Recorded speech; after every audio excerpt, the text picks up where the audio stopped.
issue patungkol po dito ni Auntie Claire Castro. Ayan, nag-iingay na naman si Auntie Claire. Ingay na naman si Auntie Claire. Kasi, itong si Auntie Claire Castro ay sumagot na siya doon sa mensahe ni Senator Amy noong humingi siya ng tawad sa kanyang tatay na si Marcos Sr. na hindi niya nabantayan ang kanyang kapatid na si BBM. Kasi siyempre, kung tutuusin nga, parang away kapatid yun, no? Pero itong si Auntie Claire, nangingialam. Diba, matakin nyo, isang taong nangingialam sa away ng pamilya. Wala rin delikadesa itong si Auntie Claire. Yun ang aking masasabi niyan. Mamaya, ipapakita ko yan. At pangalawa nating pag-uusapan, meron po tayo mga naririnig na mga usap-usapan dyan sa House of Representatives na ang mga congressman raw ay naghihintay kung how much ang impeachment. Yung mga congressman dyan, naghihintay raw. Kasi alam nyo naman, dyan sa House of Representatives, di ba, hinihiring ngayon, no? May hearing sila patungkol dyan sa impeachment ni VP Sara, di ba? Yung Committee on Justice na si Jinky Luistro na gusto nilang papuntahin si VP Sara sa Kamara, no? Pagkatapos niyan, lahat ng mga congressman at mga representatives nag-o-observe lang yan kung talaga bang si VP Sara ay dapat i-impeach o si VP Sara hindi dapat i-impeach. May mga congressman talaga na bayaran. What do I mean by bayaran? Yung bang madadala sa pera, kung bibigyan nyo ng maleta, ipipirma yan. Meron mga congressman na ganyan, na sila po ay nag-iisip na kung hindi ito magbibigay ng maleta, hindi kami pipirma sa impeachment. Parang ganon, di ba? Kasi malapit na ang eleksyon. Kapag yung iba dyan, mayroon ring mga wais rin na mga representatives na wala na ito. Kailangan na nating mag-ingat. Hindi na tayo pipirma sa impeachment kasi kung pipirma tayo, baka matalo tayo sa mga probinsya natin. Baka matalo tayo sa mga constituents natin. Kasi alam nila gaano kalakas ang mga Duterte at si VP Sara ngayong 2028. Yung gusto nyong matapos ang karir nyo, look at what happened to Governor Gwen Garcia. Di natapos. Na itong si Pambari 4, sip-sip sa mga Duterte. Di nanalo. Hindi ko nga alam, hindi ko maintindihan yung gobernador ngayon ng si Pambari 4, parang ginagamit rin ang mga Duterte. Yan ang mga sabi nila, I cannot judge, but yung mga actions mo, Pambari 4, maraming dismayado sa'yo. Okay, gobernador yan, hindi naman congressman. But what do I mean by this? Naghihintay sila how much ang impeachment. Kasi kung hindi nyo afford ang mga congressman, kung wala na kayong ganyan, kasi masyadong mainit ang korupsyon ngayon, sa bagay, baka hindi na matuloy ang impeachment ni VP Sara. Yan ang mga video na ipapakita ko mamaya kasi nagkomentaryo na si Jason za dyan, okay? So bago ang lahat, i-like mo na at i-share itong video na ito at subscribe kayo sa mga hindi nakasubscribe, okay? Para dadami tayo, okay? Eto, unahin muna natin itong pakinggan si Auntie Claire Castro, okay? Ma'am, in this time of reflection, ano po ang message niyo sa inyong mga as of detractors muna ni Pangulong Marcos and then sa mga bashers niyo, namely Harry Roque and Vice President? Inamin mo, basher sila. So, ibig sabihin, pag basher, wala bang maibibigay na matinong basher ka man rin di ba? Basher ka man rin sagutan o matinong opinion. Sa atin lang, sa ngayon, sa panahon ngayon, ay iwasan po natin sana ang pamumulitika. Kung wala po sila masasabing maganda at kundi paninira lamang, tumigil muna sila o tumigil Kung makasabi kang paninira, akala mo naman kayo yun ang unang nanira kay VP Sara? Ay nako. na sila, permanently. At makipagtulungan na lamang po sa administrasyon para sa ika-aangat ng ating bansa at ika-aangat din po ng Hindi na po dapat tulungan ng administrasyon kasi nagmamagaling na kayo. Kung magsasuggest nga yung tao sa inyo, ayaw ninyong makinig paano yan magsasuggest? Pilipino. Ang basher po ngayon, sinasabi natin, pang sariling interes. Para po magiba, masira ang gobyerno. Hindi po yan na napapanahon. Sino kaya ang may pansariling interes? Binabaliktad mo pa? Sa mga kasalukuyan ng ngayon sa atin. Follow-up lang. Pagdadasal mo ba sila? Lahat po. Lahat ng makasalanan sa mundo dapat ipagdasal. Unahin mo na yung amo mong bangag. Unahin mo si BBM at si Liza Marcos. Na yung kasalanan nila umaapaw na sa langit. Yung tinatanong, ano ba yun? Morning, ma'am. Ma'am, in relation to criticisms, may we just get a palace reaction on Senator Amy seeking forgiveness from her father, late ito na yun. President Ferdinand Marcos Sr., for not being able to watch her brother, the President. May I read a portion of her statement? She said, "Hindi ko nabantayan kaya dad, sinubukan ko talaga, pinagpilitan ko. Nayayamot na nga sa akin si Bongbong, alam ko naman, pero hindi ko talaga kinaya." Okay, mas maganda po siguro mahimay natin ang mga bawat salita ni Senator Amy Marcos. Ito naman ay para sa para malaman din ang taong bayan. Ano nga ba ang totoo? Ang sabi niya ay hindi nabantayan. Sino kaya talaga ang hindi nabantayan ng magulang at sino ba talaga ang hindi nabantayan ang kapatid? Unang-una po, ang Pangulo. Hindi po ito nagbumura, hindi ito nagme-meltdown lalo na sa publiko, at hindi po ito nagbabanta sa buhay ni numan. Ang Pangulo po ay ikinasal, may pamilya, hanggang ngayon, faithful sa asawa. So, sino po kaya ba ang naging pasaway? Sino po kaya ang dapat na binantayan? Ang paghingi ng patawad, yung pang hindi pagbabantay sa kanyang kapatid, o ang paninira ng kapatid Alam mo, mali siya dito Mamaya mag-comment ako. sa publiko? Ma'am, Okay. Ako, unang comment ko dyan. Si Senator Amy, dahil si Mana Santa, nabanggit po ni Senator Amy ang mga ginagawa ng kanyang tatay noon, nung sila ni Bongbong Marcos ay bata pa. Ang sabi ni Senator Amy, ang nakasanayan na ng kanyang tatay na si Marcos Sr., every time na si Mana Santa, pupunta raw yan sa bukid at doon manghingi ng tawad sa mga tao na nakasakit sa inyo, merong sala sa inyo. Yun ang ibig sabihin ni Senator Amy.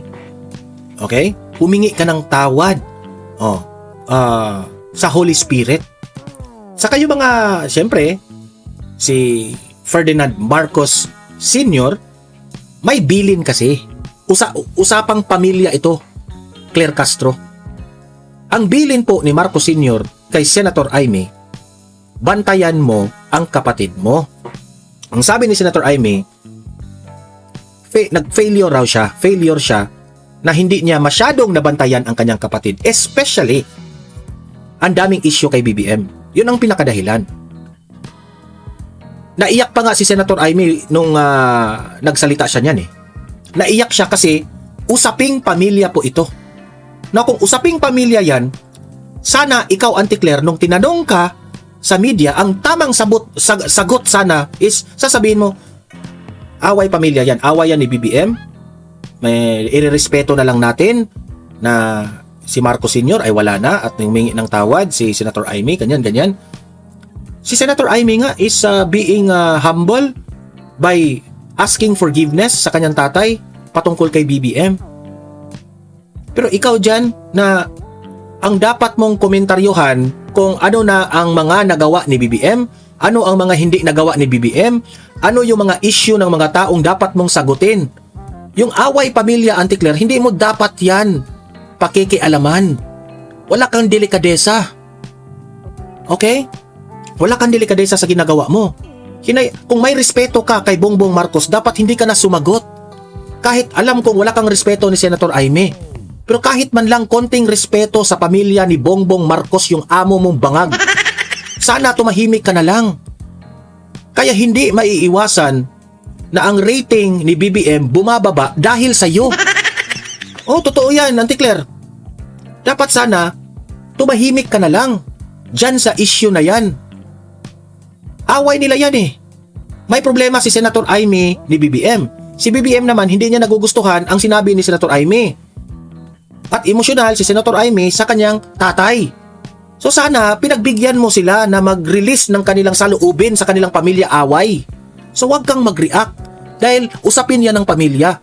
Ikaw bilang PCO, Presidential Communication Officer, you have to be communicating to the people kung what's happening, ano man ang kinaugnayan sa gobyerno, the governance of BBM sa bayang ito. Wala kang karapatan para magkomentaryo kay Senator Amy sa away nila ang dalawa. Wala kang karapatan. Wala kang karapatan. Okay? So shut up. Kung kung itong ginagawa ni Auntie Claire, kung maririnig ito ni BBM, kung talagang si BBM meron siyang respeto sa kanyang tatay, tanggalin mo itong babaeng ito. Ininsulto niya yung tatay mo.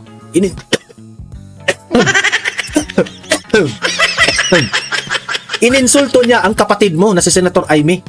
Oh, it's up to you, BBM, kung ito yung kakampihan mo. Sa bagay, nakilig kayong dalawa. Usap niyo po ba si President Marcos regarding sa latest statement ng kapatid niya? Alam po ng Pangulo ang nangyayari sa atin at sa mga pangyayari sa ating paligid. At asahan po natin ang Pangulo, hindi po siya naninira ng kanyang kapatid. I'm sorry, last na, still on Senator Amy. Meron lang po siyang panawagan na isuspend yung government contributions ng SSS, GSIS, Pag-ibig Fund, and PhilHealth. Kinoconsider po ba ito ng Presidente? Hintayin na lamang po natin kung meron pong i-anunsyo ang Pangulo patungkol po dyan. Thank you, ma'am. Sunod po na tanong, Alvin Baltasar, Radyo Pilipinas. Yusek, good morning po. Yusek, recent Pulse survey said that yung paglaban sa katiwalian, yung pangunahing dahilan, kaya nagtitiwala ang mga Pilipino sa Pangulo. Ano pong reaksyon dito ng Palasyo? Yan naman po talaga ang nais ng Pangulo na maipakita sa taong bayan na ang administrasyon ngayon ay lumalaban sa korupsyon. Ang administrasyon... Oh, pero Auntie Claire, hindi namin nakikita. Sa totoo lang. Oh. Yan ang hirap dito sa administrasyon na ito eh. Yan ang hirap ni Auntie Claire Castro at ni BBM. Lagi niyong sinasabi sa taong bayan na itong administrasyon na ito ay nakipaglaban, nakipag-away sa korupsyon. Pero sa totoo naman, Auntie Claire, hindi naman nakikita ng taong bayan. Yan ang hirap sa inyo. Magaling kayong magsalita, pero hindi nakikita ng taong bayan yung mga aksyon ninyo kung talagang sinosolve ninyo ang problema. Diba? Ang taong bayan gustong maimbestigahan si Zaldico, si Martin Romualdez, at si Sandro Marcos. Gusto nilang maimbestigahan rin yan. Kasi si BP Sara, kayong administrasyon, tinatrabaho nyo na si BP Sara sa impeachment na yan. Well, si BP Sara nakipag-cooperate. Willing si BP Sarang humarap niyan. No question about BP Sara kung sa tingin ninyo corrupt si BP Sara. So sana naman kayo, fair rin kayo. Kasi yung taong bayan, kino-question si BBM, si Martin Romualdez, si Zaldico, si First Lady, si Sandro Marcos, kino-question kayo. Na-corrupt kayo daw. So sana naman, if you are true enough sa sinabi ninyo na lumalaban kayo sa korupsyon, dapat imbestigahan rin nyo yung mga sarili ninyo. Oh, totoo yan.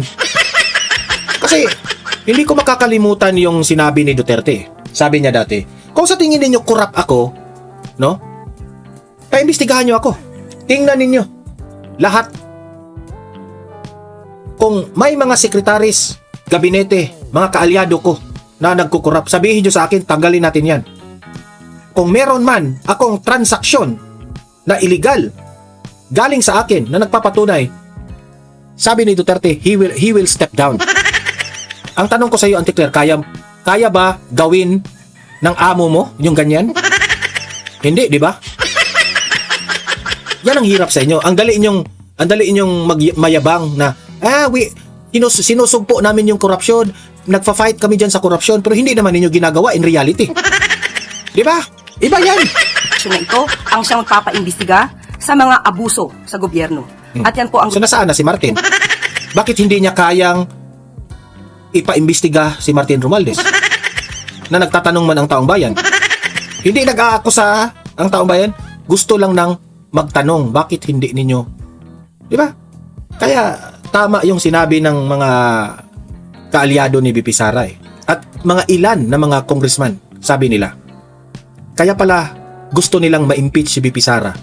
Kasi kapag si BP Sara na ang maging presidente, lahat yan, Martin Romualdez, BBM, Sandro Marcos, sino pa ang mga nabanggit na mga corrupt dyan, sabi ni BP Sara, kung ginawa nyo yan sa publiko, kung totoo man na nangurap kayo, no, mananagot kayo. Yan ang sabi ni BP Sara. Kaya takot sila kay BP Sara. Gusto manatili ng Pangulo sa isipan ng taong bayan. At yan po ang ayaw niya na mapatid. Gusto niya sana ay magtuloy-tuloy Ayaw niya, pero hindi na, ang dali talaga magsalita pero hindi nyo ginagawa. ito kahit hindi na po siya ang Pangulo.